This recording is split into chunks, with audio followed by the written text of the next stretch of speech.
అందరికీ నమస్తే అండి. I Manu Chaudhary, Ayurveda and family coach. ఈరోజు సోరియాసిస్ గురించి మాట్లాడుకుందాం.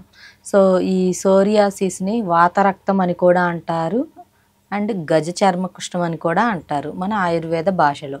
సో అయితే ఈ సోరియాసిస్ అనేది ఇది one of the auto immune disease, అంటే మనిషి యొక్క ఇమ్యూనిటీ మీద దెబ్బతీసే డిసీజ్ అని, జబ్బు అని అర్థం.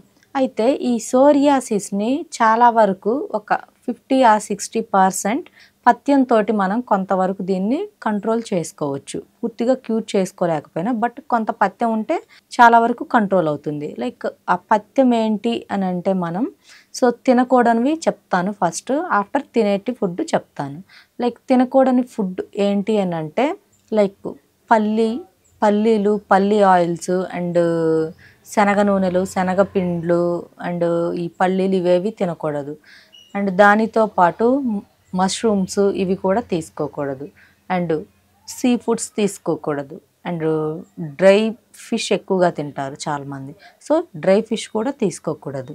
అండ్ ఇంకొకటి వచ్చేసి చికెన్ కూడా తీసుకోకూడదు. చికెన్ కన్నా అండ్ నాన్ వెజ్ తినాలి అనుకునే వాళ్ళు mutton is the best. So మటన్లో మనకి ఇమ్యూనిటీ తక్కువ క్వాంటిటీలో ఎక్కువగా విటమిన్ B12 అనేది మనకి దొరుకుతుంది. సో అందుకని మటన్ తీసుకోండి. సో మటన్ తింటే సోరియాసిస్ పేషెంట్స్కి ఏమీ అవ్వదు, ఇది ఒకటే. అండ్ వెజ్లో చూసుకుంటే వంకాయ, గోంగూర ఇలాంటివి తీసుకోకూడదు.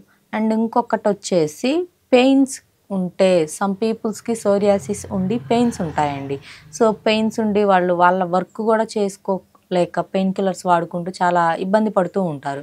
సో అటువంటి వాళ్ళు పెసరపప్పు అండ్ దుంపకూరలు కూడా తీసుకోకుండా ఉంటే సోరియాసిస్ కొంతవరకు న్యాచురల్లీ కంట్రోల్ అవుతుంది.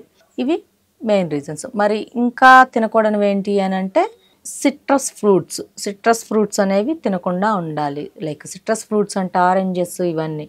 మరి తినవలసింది ఏంటి అంటే లైక్ అన్నీ తినండి, కొంచెం ఉప్పు, కారం, పులుపు తగ్గించండి.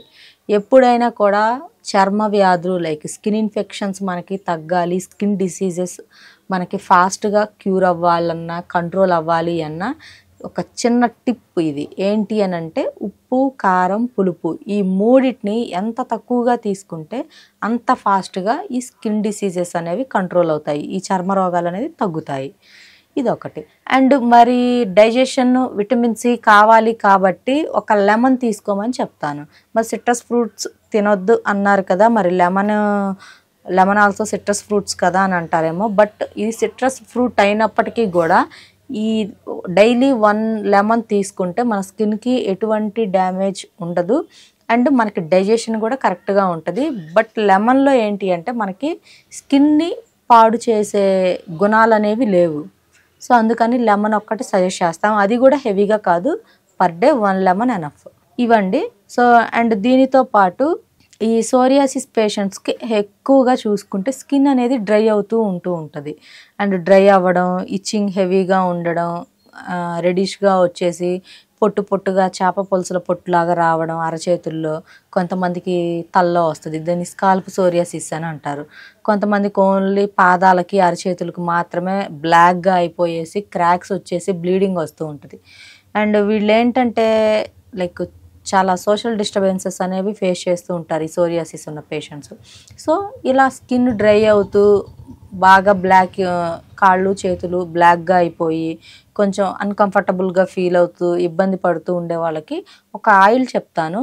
సో లైక్ ఆ ఆయిల్ ఏంటి అని అంటే మనకి వేప నూనె ఐడియా ఉంటుంది, నీమ్ ఆయిల్ అంటారు. సో ఈ వేప నూనెలో కర్పూరం ఉంటుంది కదా, సో కర్పూరం చక్కగా ఒక 50 ml వేప నూనెలో ఒక 4 లేదా 5 కర్పూరం బిళ్ళలు మెత్తగా నూరి వేసేసి ఆయిల్లో కలిపేసేసి ఎక్కడైతే ఈ సోరియాసిస్ మచ్చలు అండ్ దురదలు హెవీగా ఉండి కొంచెం అన్కంఫర్టబుల్గా ఫీల్ అవుతూ ఉంటారో అలాంటి వాళ్ళు ఈ ఆయిల్ని మార్నింగ్ అండ్ ఈవినింగ్ 2 పూట్ల అప్లై చేసుకున్నట్లయితే కొంతవరకు దీని నుంచి ఉపశమనం అనేది వస్తుంది. సో దీన్ని పూర్తిగా క్యూర్ చేయాలి అంటే పథ్యము ఉండాలి అండ్ కొంచెం ఎక్కువ రోజులు దీనికి మెడికేషన్ అనేది తీసుకుంటే క్యూర్ అయ్యే ఛాన్స్ అయితే 100% ఉంది. సో నన్ను కన్సల్ట్ అవ్వాలంటే స్క్రీన్ మీద నా నెంబర్ స్క్రోల్ అవుతుంది, కాంటాక్ట్ అవ్వచ్చు. Thank you.